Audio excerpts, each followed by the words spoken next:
Hi, hello everybody. Welcome back to INTEA Breakfast. It's amazing to actually see so many people sharp at 10 o'clock. We assume that is because you have missed us. Yeah, so type a plus if you've heard this in chat. We know that you're hearing us. Yes. Yeah, we have pluses, so yeah, we're technically ready. And an equal sign from somebody. All right, so today we are going to talk about trends and in general kick off season 4 of INTEA Breakfast. Let me share my screen real quick and we'll begin. So yeah, trends. Well, first of all, welcome into the new year. It's what, about 10% complete. So hopefully it started nicely for you. This season there will be not even a couple of changes. I would say just one change. We want to give you back 30 minutes of your time every second Friday, and we will try to keep these meetings in about half-hour long. This is an experiment. Let us know what you think in the end. If we rushed it, if you didn't get enough content, if you want like 2-hour sessions instead of 1 hour, and so on. But yeah, this is what we're going to try and give you one concise idea per session, still every other week, and we will run hopefully until late June. And that's quite a lot of breakfast, so stay tuned. Since it's season 4, and since we are still keeping our theme of movie references and then TV references and general pop culture, here's a quiz for you. In season 4 of House MD, raise your hands who has seen House MD. Yeah, some people have. So they introduced a new character, a young medical doctor by the name of which? Was it Dr. 10, dozen, 13? Was she Miss 20? Up to you. Tell us, A, B, C, or D. Type in chat. C. Everybody says C. Okay, everyone has seen. All right, excellent. So everyone knows season 4 of House MD at least, and our season is about to begin. As always, if you go to Google and type in YouTube INTEA Learning, you will find our channel on YouTube where this breakfast will appear shortly, and previous breakfasts are there as well. Feel free to subscribe and share with colleagues. This is an old screenshot. It says 31 subscribers. I think we're up to like 37 now or something. Yay, go us. Right, so striking news, tons of fake trends around. We went and spent quite a bit of time researching everything that came up under the search term of trends, e-learning trends, learning and development trends for 2022. And I was quite shocked to see those, right? And they're not fake in the sense that they don't exist. They do exist, but they have been there last year and the year before. Some of them have been around for like 10 years, and they are the same for every new year. And the way that it works is typically when you want to advertise a product, you take 5 or 6 trends out of that pool that we will show you, and then you add one which sort of pushes your product. So if we look at those trends, then you'll see stuff like AI is going to be a big thing, learner experience, user-generated content, augmented reality, virtual reality, and something that we have discovered, which is a mixed reality, which is the kind of reality that you invent when you can't sell enough of AR or VR in general. So you take, let's say, this 5 trends and you add another one. So our trends for 2022 are learner experience, user-generated content, artificial intelligence, augmented reality, and buying courses from INTEA. So that's it. Thank you for your attention. Yeah, right. There's a ton of terms, kind of buzzwords that keep repeating. There's social learning and learning societies and stuff like that. There's micro learning, I think, is on there. Yes, there's big data. There's stuff like mobile or mobile first.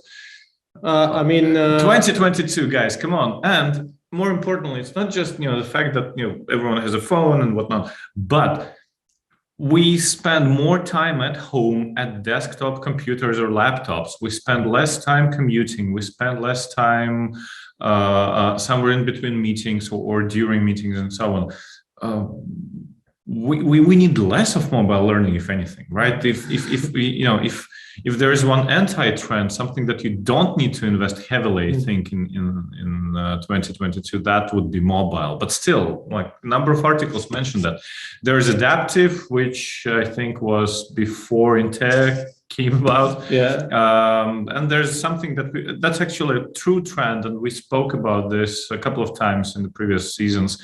That's the seat at the table. The fact that learning and development role is rising inside organizations, that learning officers are getting a seat at the table with the big C-level guys, CFOs, CEOs, and that's a strategic shift in how companies operate, which is absolutely true, but it's not a shift for 2022. It's been happening before. And so it's been happening for the past 2 years, at least, especially when everyone has moved remotely and needs to be trained in new ways and so on. And yeah, absolutely. As a CEO, you want to ask your learning people to the table and say, okay, guys, well, how do we deal with that finally, right? Instead of just assuming that there's some learning department which makes things happen. So yeah, that's when we say fake, right? There's a quotation mark around that. So they're trends, but they're not for 2022. So the question is, where do we go to actually find the next year's trends? And I think that coincides nicely with actually getting a seat at the table. So if you want to get a seat at the table, if you are a learning development professional now, and you think like, how do I talk to a CEO that he treats me as an equal, as important person in the company? You don't talk to them about virtual reality or social learning or mobile first. You talk about turnovers and the economy and stuff that is on that person's mind. And we decided for this kickoff of 2022, to take a look at the economy. And we opened some newspapers. This is what we found, right? So I'll read it out for you just real quick. So after a huge year for growth, the US economy is about to slam into a wall. All right, CNBC is being dramatic, right? The Economist is less dramatically asking a question. Will the world economy return to normal? Otherwise, a painful economic adjustment looms. German government, cuts down forecasts. Mexico is technically in recession already.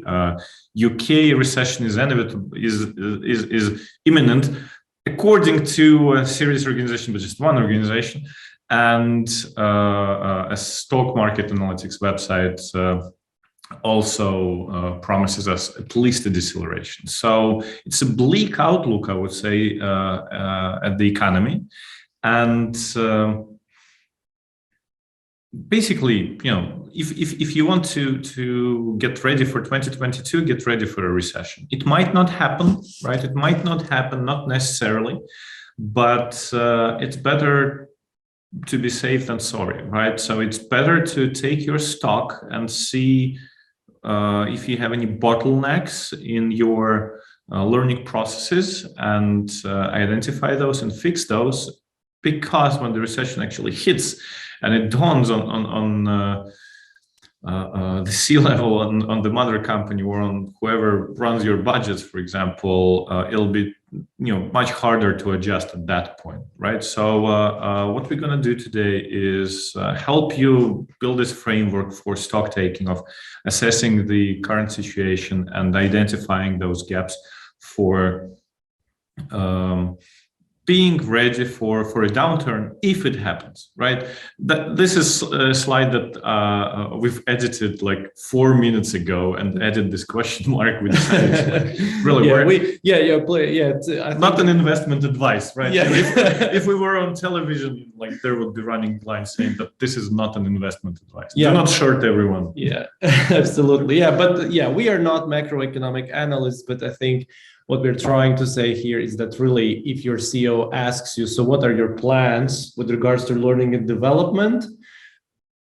The answer is, I'm making sure that if something bad happens, Right. we are solid. We are, what's the word? The anti-fragile. Anti-fragile. Exactly. Right. So who has heard about anti-fragile, by the way? Type a plus in chat if you heard that term. It's going to come up in this presentation real soon, but I'm just interested. No, we have a minus. We have a minus. Yeah. Excellent. You know, there's an excellent slide waiting for you in a short while. Right. So, why should you trust us? And when we talk about recession, you know, getting your learning process in gear and so on.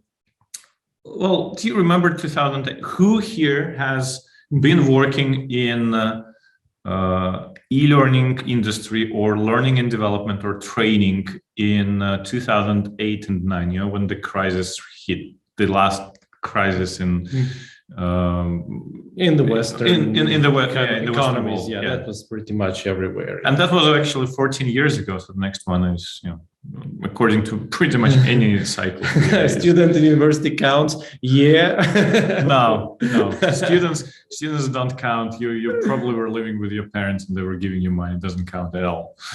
So yeah, well, we were actually, right? So in 2008, INTEA was created in the midst of the crisis, and you know the 30-minute format will not allow us to rehash the old story of how INTEA started, so we'll spare you that.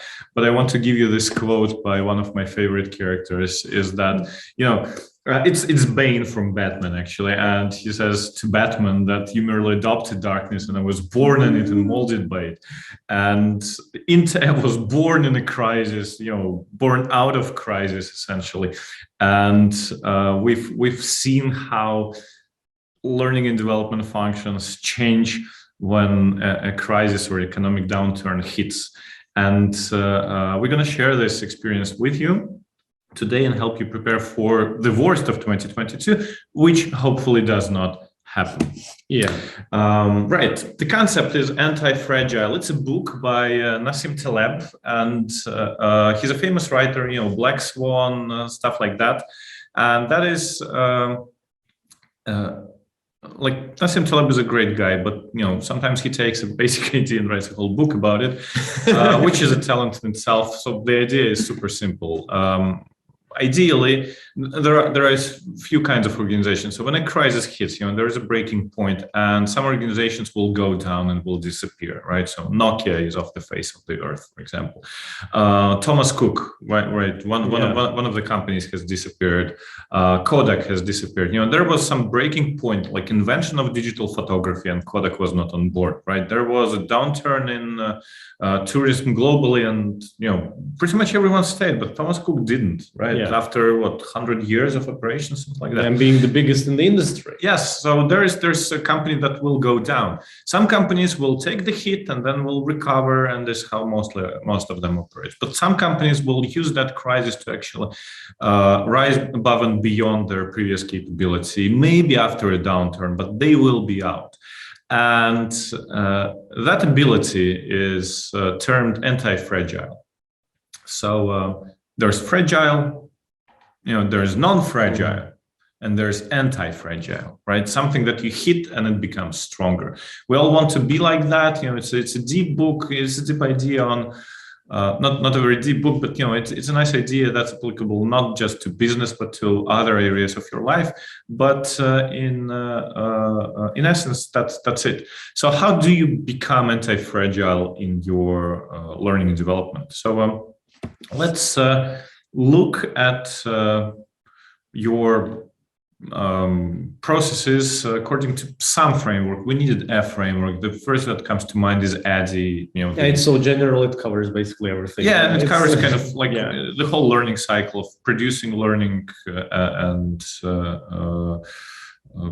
just work. So let's use it as a stepping stones and take a stock of your process. So A is for analysis, right? And definitely analysis is the part of your learning process where you actually decide whether you need some learning, the fact that you actually need somebody create a course for you, or that you have a learning need and there's a gap to fill and so on, you will get more scrutiny, right? So if you say, okay, well, this year we're going to launch a time management course, everyone is we feel that everyone will benefit, it will not work anymore. Like, what do you mean you feel, right? Yeah. Like, explain. People who look at your budgets, they will ask for more details, more scrutiny, more solid data maybe, and that will require you to look into hard data, right? It's not like, hey, we saw that some companies are doing this kind of training, so we felt that it would be beneficial. Yeah, for gamification us as well. is popular with our competitors, so why not do that? I've been to a conference or to INTEA talk, and they mentioned something, right? So data driven, and data driven means that you need data, and you probably don't have all the data that you want right now, and that does not appear in a single moment.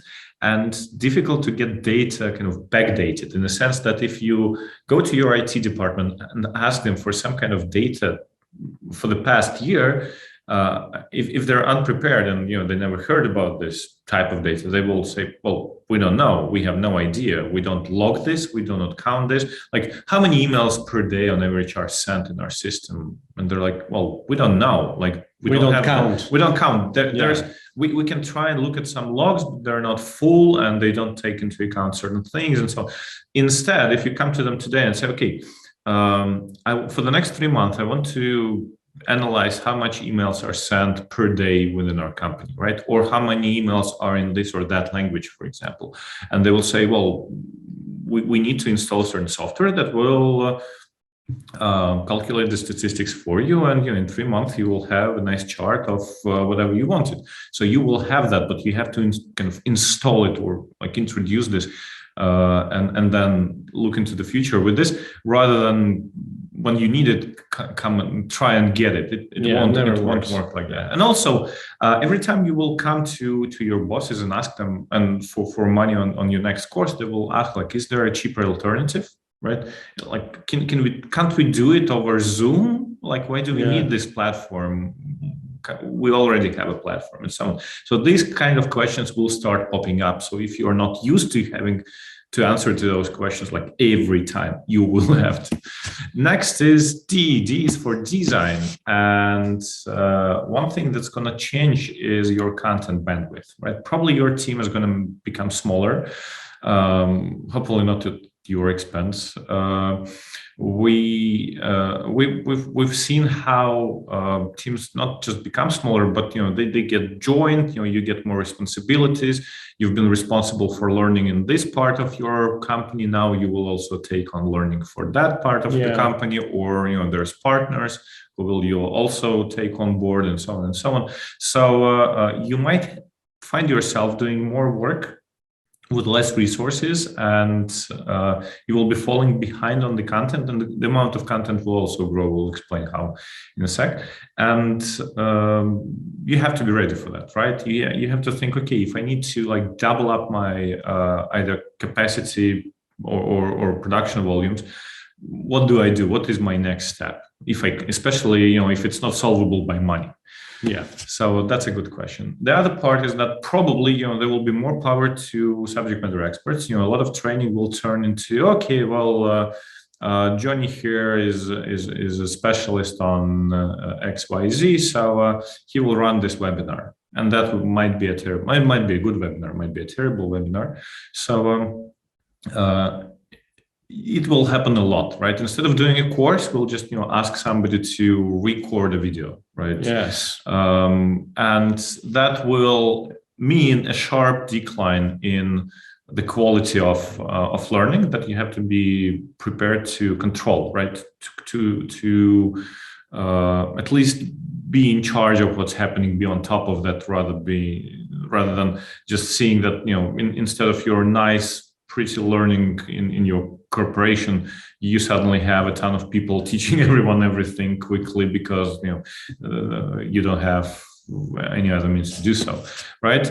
Probably all external training will be cut. Look at how much external training you have now. Trust me, there will be like zero. will you be able to replace that with internal resources? That's a good question to ask yourself, right? And in general, if you want to borrow a term from IT rather from user interfaces, there's something that's called graceful degradation, right? It's when if you go to a website and you can't access certain functionality, instead of breaking, it just gracefully removes the parts that require that degradation. So if you can't play videos, right, the text remain instead of just showing you an error, we can't play video and so on. So same thing should happen to your learning department, right? It has to gracefully degrade with the crisis rather than break. Yeah, and I think one actionable item here is, since SMEs will gain more power, and since SMEs will be more involved in training due to graceful degradation, we cannot make a course, let's record a webinar. I think that's probably an example. Then one thing to do is definitely to to grow their competency in terms of training. Yeah. Because if they are untrained to train, then this is when these 2-hour-long boring videos appear. And we have two super popular breakfasts about subject matter experts, like the mistakes that they make and the mistakes that you make when talking to them. And they're super useful. We don't want to repeat ourselves, but it's a big topic, and you want to start preparing now rather than when the downturn happens and you don't have either the budget for that, or you don't have or everyone is stressed and overworked, and it's too late because they have to actually build content, right? The other D is for development. Number one, what will happen, you will have less tools to develop stuff. So in the sense that if you had 4 tools to produce content and you were paying for them, you will probably be forced to choose one. If you had multiple platforms, if you had multiple systems, everyone was used to that. I would even start with the fact that you have to understand how many tools you have, right? Because some parts of your company might be unknowingly to you use certain tools that you have not heard about, and then when you start cutting, it will be painful. So take a stock at least right now, understand what's happening, because that's the first step to actually choosing what tools to leave. The external suppliers, probably like with external training, there will be budget cuts, and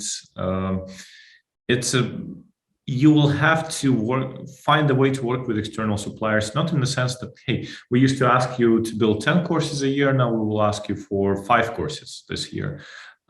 Instead, you have to tell them, hey, we used to build 10 courses, now this year we will need 15 courses, but the budget's the same. Yeah, but the budget is the same. How can we make this happen so that the quality does not disappear? Because some suppliers, without knowing that there will be a lower budget, will not be prepared for that, and your collaboration will not be ready for that. So you have to again start working on that, looking ahead and thinking that okay, well, what if we can't do that? Do we just buy 5 courses from those guys and build 5 ourselves, or do we squeeze them into building 10 courses for the budget of 5, because, well, where are they going to go? We're all in the same downturn and so on. Probably everyone will suffer in the process. So yeah, how do you combine this with the other part that will probably accelerate is the rapid and in-house production, right? So instead of building a course, can we just publish a PowerPoint to something nice? Can we combine it with a webinar? Can we record something and put it on like, is our LMS even prepared to host webinars and stuff like that? So look at the ways that your development will change, right? Especially if it starts looking inward mostly and be on a dime, so to say. Also, well, I'll leave that for the end probably, right? So the implementation, real quick. When you launch a course, right? If it's a new course, if it's a new way of training, if it's a apparently a worse way of training, or as perceived by people, like, okay, we don't do face-to-face anymore, instead we'll do this, because face-to-face still happens in certain conditions. Or instead of a live trainer, you will have to watch this video. Well, how do you launch this? How do you communicate that? That's crisis communication, and you have to be prepared for that. It's not just, hey, we're all in the same boat, everyone has to suffer, here's a worse way to learn, but you still have to learn, or you get fired, you've seen the economy. Not a great way to communicate. People will be stressed, which impacts a lot. We are the most human part probably of inside an organization, so we need to take that into account.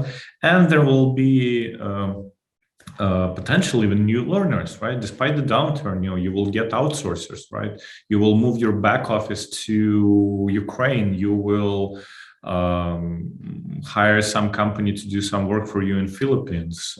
It will happen, right? Maybe you will buy a company in the crisis or join or merge with somebody, and so on. Things will grow, not just contract. So you have to be prepared for that as well. And how do you communicate around that? And finally, evaluation. Well, again, we are back to, if you remember, ADDIE is essentially a circular model. Yeah. So we're back to harsh questions like measurable results, right? Yeah. You've built this. Now, what have we gained, right? ROI, another, I think, very popular breakfast that we have is about return on investment, and how you communicate and calculate that when you can't calculate that, which is a reality. But you will be asked those things, right? You've launched this program, the questions will become more scrutinizing. And another thing that you will have to look at is scalability, right? You can't build just this course and that course as well as you go, as you need them. You have to look at how things can be scaled. Like, we build this one thing and make 10 courses out of that, or we make this webinar and create 5 types of learning out of that, or we sit down with an external SME once, but then we create a whole program and so on. So how does that work? That will be a question that typically pops up all the time. There will be no one-offs in the crisis. And like I said, it will all come with increase in learning demands. Absolutely. Yeah. You merge departments, or you come to your telemarketing people and say, okay, you sell now, or you come to your front desk employees and say, okay, you need to sell more now, actually, right? And you need to train them to do that with a lower budget, with no ability to hire external experts or external developers. And are you ready for that? Well, it's better to start thinking about this today rather than when this actually happens. And if it doesn't, I think still it's a very good idea to do all those things, because if recession doesn't come, you are going to grow your competency, or you can grow your data-driven decisions. That's optimize processes. Optimize process. It's all for good. None of these things we talked about are needed in recession only. I think many of these things we were talking about in the past, we talked from the position of growth, development, and positive outlook. Now we want to take a more pessimistic view. Yeah, but maybe just for this breakfast, like, this will not be a topic of well, depending on what is happening with the economy till June, this might be, but hopefully not. So we'll talk about different things. But we wanted to start with that because it's definitely better to be safe than sorry. That's another movie reference. I don't know if you've seen that. Try and guess in the comments. If you want to share this breakfast with somebody, it will appear on our YouTube channel shortly. If you have an idea what you want us to discuss in the future breakfast. Actually, there's this very good... there's a question. I forgot that you're looking at questions. Yeah, that there's a question about scalability. So actually, that could be something we include in the future breakfast, where we touch upon how do you build scalability into learning, because this is something not maybe obvious in all of its aspects. Yeah, essentially things like, how do we talk to an expert once and get a training program for the full year out of that? And how do we design one course and get a framework for 10 courses immediately? That's actually a good topic. Can't promise. Yeah, but hopefully next or one of the coming breakfast will definitely be devoted to scalability. That's an excellent suggestion. Thank you. And on that bombshell, thank you. We are giving you 30 minutes back. Please enjoy, have a coffee, have a great Friday and an excellent weekend. The weather is super nice. Go ski somewhere. If you live in the north. If you live in the north, right, like we do. And see you in 2 weeks. Bye-bye. Take care. Cheers.